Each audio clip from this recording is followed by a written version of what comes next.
किसी ने सही ही कहा है कि अगर कुत्ते की दुम को 100 साल तक पाइप में भी डाल के रखो तो भी वो सीधी नहीं होती। वो सीधे सीधे अप्लाई होता है फ़ारूक अब्दुल्ला पे, जिनकी ज़बान को कितना भी कंट्रोल करने की कोशिश की जाए, कितना भी उनको सच दिखाया जाए, लेकिन वो बकवास ही बकेंगे, उल्टा सीधा ही बोलेंगे।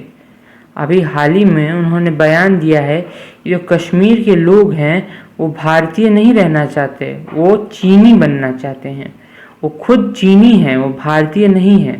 चलिए मान लेते हैं, तो उनके पहले से स्टैंड रहा है कि भारतीय वो नहीं हैं, वो कश्मीरी हैं, पहले वो पाकिस्तानी हैं। ये उन लोगों का हमेशा स्टैंड रहा है। लेकिन पता नहीं अब जो नया आया है चीनी एंगल, ये पूरा का पूरा लद्दाख स्टैंड ऑफ के ऊपर आया है, क्योंकि उनको अब दिख रहा है कि एक तरफ पाकिस्तान जिस तरह से पगला गया है, उसका जेब खाली हो गया है, अब वो सपोर्ट कर नहीं पा रहा है सेपरेटिस्ट लीडर्स को जम्मू एंड कश्मीर में, उसकी चल नहीं पा रही है, फंड ट्रांसफर हो नहीं पा रहे हैं, किसी तरीके की पावर मिल नहीं रही है, और फ़ायदा हो नहीं रहा पाकिस्तान को साथ लेके चलने में या पाकिस्तान के साथ में। इस वजह से अब फ़ारूक अब्दुल्ला चाह रहे हैं कि उन्हें चाइना का साथ मिले, क्योंकि चाइना पाकिस्तान की तरह ही सामने से देख चुका है कि भारत से वो आमने सामने की लड़ाई में जीत सकता तो है नहीं, तो वो भी अब पाकिस्तान का हथकंडा अपनाने की कोशिश करने वाला है पूरे जम्मू एंड कश्मीर में, जिसके ज़रिए कि वो पूरे जो जम्मू एंड कश्मीर में है उसमें एक नए तरह की इंसर्जेंसी को पैदा किया जाए। और उसके लिए फ़ारूक अब्दुल्ला ने अब स्टेज तैयार करना शुरू कर दिया है। कुछ दिनों पहले अरुणाचल प्रदेश के इलाकों में मेड इन चाइना पिस्टल्स भी बरामद की गई थी लोगों के पास से, जो कि दिखाता है कि किस तरीके से चाइना आर्म सप्लाई कर रहा है एंटी सोशल एलिमेंट्स को पूरे भारत में। इस वजह से ये बात साफ होती है कि जो चाइना है वो एक तरह से पाकिस्तान का ही तरीका अपनाने की कोशिश कर रहा है, जिसमें कि भारत को अंदर से तोड़ने की कोशिश की जाए, अंदर से अलग करने की कोशिश की जाए, जिसकी वजह से भारत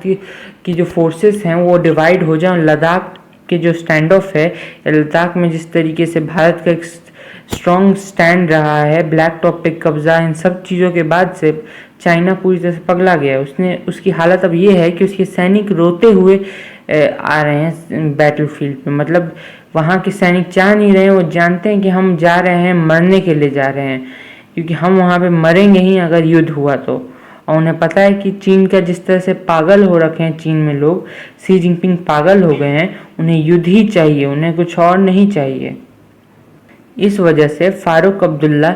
चाह रहे हैं कि चीन के से पैसा निकलवाया जा सके प्रॉक्सी वॉर के नाम पे, और साथ ही साथ वो इस बात को भूल गए हैं, अगर उनको याद दिलाने की वैसे ज़रूरत तो नहीं होनी चाहिए, पर याद दिला दे रहे हैं कि किस तरीके से यूगर्स के साथ पूरे जिंजियांग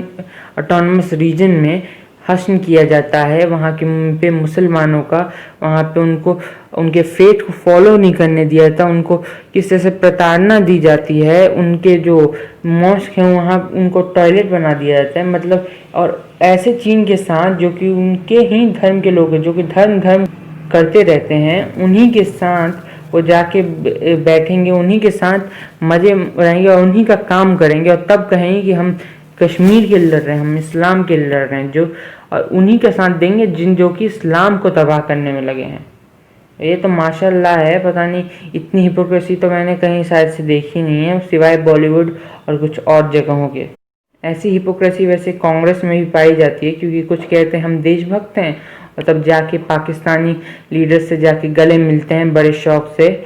जो कि सीधे कहते हैं भारत को ख़त्म करो, भारत का खात्मा करो, और कश्मीर में के लीडर्स को अवार्ड देते हैं जिन्होंने IAS का खून कर रखा है, एयरफोर्स ऑफिसर्स का खून कर रखा है उन लोगों को। तो ऐसी हिपोक्रेसी पूरे देश में देखने को वैसे मिल जाती है, लेकिन फ़ारूक अब्दुल्ला ने तो लिमिट ही पार कर दी है, उसमें क्या कर सकते हैं। इसी पे हम अपना आज का डिफेंस रिपोर्ट ख़त्म करते हैं। हमारे चैनल को लाइक और सब्सक्राइब करना ना भूलें, और जय हिंद, जय माँ भारती।